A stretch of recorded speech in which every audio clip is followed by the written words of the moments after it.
শেখ হাসিনার জিওবার একাংশ অবশ হয়ে গেছে। শেখ হাসিনা গত 1.5 মাস থেকে কোনো কথা ঠিকমতো বলতে পারছেন না। শেখ হাসিনার জিওবার একাংশ অবশ হয়ে গেছে, তিনি ঠিকমতো এখন শব্দ উচ্চারণও করতে পারেন না, ঠিক খেতেও তাকে কষ্ট করতে হয়, জিওবা ঠিকমতো কাজ করে না তার।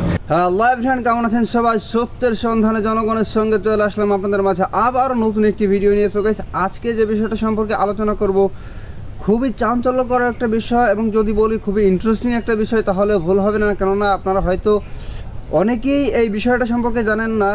সাবেক প্রধানমন্ত্রী শেখ হাসিনা ক্ষমতাচ্যুত হওয়ার পর থেকে তাকে নিয়ে বিভিন্ন ধরনের আলোচনা সমালোচনা হয়েছে, এবং বিভিন্ন সময় আমরা তার অডিও বার্তা শুনেছি সোশ্যাল মিডিয়ায়, এবং বিভিন্ন ধরনের প্রোপাগান্ডা ছড়ানো হয়েছে বলে মনে করেন অনেকেই, এবং অনেকেই মনে করেন যে এগুলা হয়তো এআই দ্বারা ক্রিয়েটেড, এবং অনেকেই মনে করেন যে এগুলো সত্য। তবে সাম্প্রতিক একটি সাক্ষাৎকারে আমরা এটা জানতে পারলাম বা দেখেছি আমরা সবাই যে সাবেক প্রধানমন্ত্রী শেখ হাসিনা তিনি গুরুতর অসুস্থ, এবং তিনি নাকি ঠিকমতো কথাও বলতে পারেন না, তিনি ঠিকমতো খাওয়া দাওয়া করতে পারেন না, এমনকি তার জিহ্বার নাকি অর্ধেক বা এক সাইড নাকি অবশ হয়ে গিয়েছে।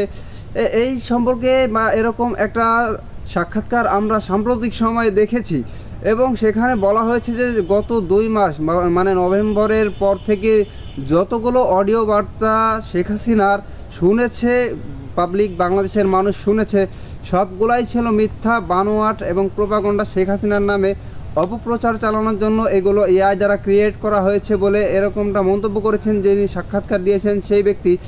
এবং তিনি শুধুমাত্র শেখ হাসিনার কথাই বলেন নাই, তিনি আওয়ামী লীগের কথা বলেছেন, এবং তিনি বলেছেন আওয়ামী লীগ 1996 সালের পরে ক্ষমতা এসেছিল, এবং দীর্ঘ 21 বছর পর তখন তারা ক্ষমতা পেয়েছিল, এবং তিনি বলেন আওয়ামী লীগ আগামী 21 দুগুণে যে 42 বছরেও ক্ষমতা আসতে পারবে না। এবং তিনি বলছেন যে এটা আমার কথা না, এটা বাংলাদেশের বর্তমান প্রেক্ষাপট, বাংলাদেশের মানুষের বর্তমান মাইন্ড এবং বাংলাদেশের মানুষের বর্তমান চিন্তাভাবনা। সো বাংলাদেশের মানুষের চিন্তাভাবনা কি আসলেই এমন, নাকি বাংলাদেশের মানুষের যারা আওয়ামী লীগের সমর্থক আছে তাদের চিন্তাভাবনা কেমন? সো গাইস, কথা না বেরিয়ে চলে যাবো আমরা সরাসরি স্ক্রিন, এবং বিস্তারিত থাকতে সম্পূর্ণ ভিডিও জুড়ে। শেখ হাসিনা সম্পর্কে যেই প্রোপাগ্যান্ডা ছড়াচ্ছে বাজারে, যে তার ভয়েস ছাড়ানো হচ্ছে, কিন্তু আপনারা কি কেউ তার ভিডিও দেখেছেন? গত 3 সপ্তাহ আগে অথবা 4 সপ্তাহ আগে তিনি কিন্তু একটা মাইল্ড স্ট্রোক করেছেন, এবং জিওবার এক অংশ কিন্তু ওনার শেখ হাসিনার জিওবার একাংশ অবশ হয়ে গেছে, তিনি ঠিকমতো এখন শব্দ উচ্চারণও করতে পারেন না। আগে উনি সুপারি মুখে দিয়ে কথা বলতেন, উনি কথা বলার সময় বোঝা যেত যে উনি মনে হয় মুখের ভেতরে সুপারি রেখেছেন। আল্লাহ তার এখন জিওবার অর্ধেক এখন অবশ করে দিয়েছেন, এবং উনি কিন্তু যে কথা বলেন এই কথাগুলো এআই দিয়ে তৈরি করা।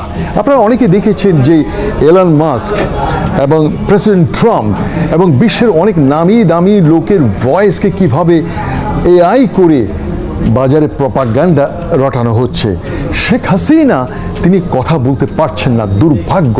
আমি আবারও বলে রাখছি, শেখ হাসিনাকে যে গণেশ পাল্টানোর পরে 5 আগস্টে শেখ হাসিনা যখন চলে গেছে, তারপর থেকে গিয়ে তার কোনো ভিডিও বার্তা আপনারা কেউ পেয়েছেন?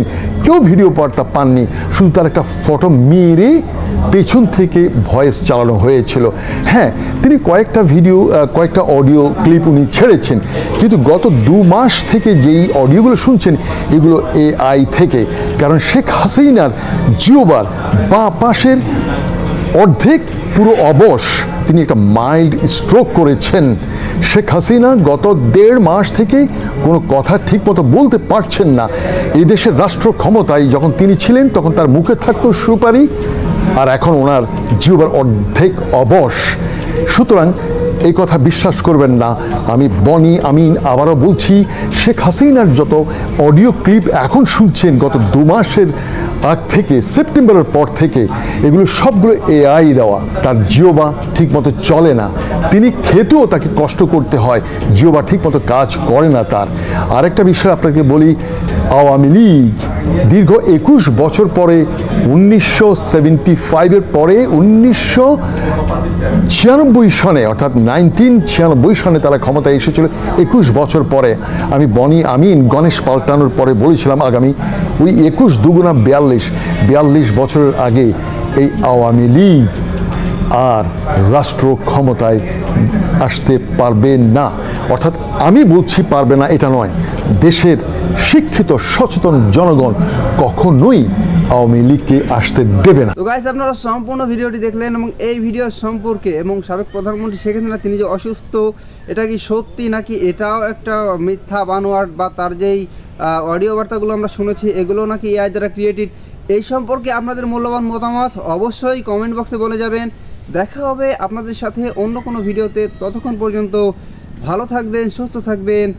আল্লাহ হাফেজ।